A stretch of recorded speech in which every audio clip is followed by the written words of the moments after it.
ഇങ്ങോട്ട് വരുന്ന വഴിക്ക് എവിടെയും ഒരു കുട്ടിയൊക്കെ മുട്ടായി വാങ്ങാൻ സ്ഥലമല്ലായിരുന്നു. അപ്പൊ നോക്കുമ്പോ നമ്മളെ കൊച്ചു മിടുക്കന്മാരുടെ സൂപ്പർ മാർക്കറ്റ് ഉണ്ട്. എന്താണ് മുതലാളിയുടെ പേരെന്താ? സുഫൈലും മിഷാലും. രണ്ടാളോടും തുടങ്ങിയ സംരംഭം അല്ലേ? ഇവരുണ്ടാവും മുതലാളിമാര്. Okay okay. മുതലാളിമാർ എന്ത് പറയുന്നത്? എങ്ങനെയുണ്ട് കച്ചവടമൊക്കെ? ഈ വെക്കേഷൻ ആയിട്ട് നിങ്ങൾ നല്ല ഇതിലല്ലേ?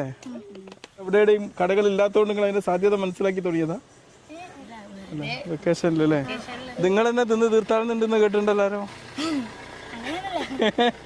ഇവരൊക്കെ സ്ഥിരം കച്ചവടം ഇവിടെ കസ്റ്റമറാ അല്ലേ? എങ്ങനെയുണ്ട് ഇവിടുത്തെ എക്സ്പീരിയൻസ്? എങ്ങനെ ഇവരെ ഇവരെങ്ങനെ നല്ല വിലക്കുറവൊക്കെ ഉണ്ട് അല്ലേ? ഓരോ ഇത്. പിന്നെ നീ എന്താ ഇവിടുന്ന് വാങ്ങി കഴിച്ചേ? ഏതായാലും നമുക്ക് ഇവർക്ക് എല്ലാവർക്കും ഇവിടുന്ന് ഒരു മുട്ടായി വാങ്ങി കൊടുക്കാം നമുക്ക്. ഇത് എത്ര? ഇത് 5 രൂപ. ഇതെന്തിനാണിത്? എത്ര? അപ്പൂപ്പൻ താടി. ഒരു 5 രൂപ അപ്പൂപ്പൻ താടി ഉണ്ടാക്കി കൊടുക്കുക. ഭാവിയിൽ എന്താ അവനെ താല്പര്യം?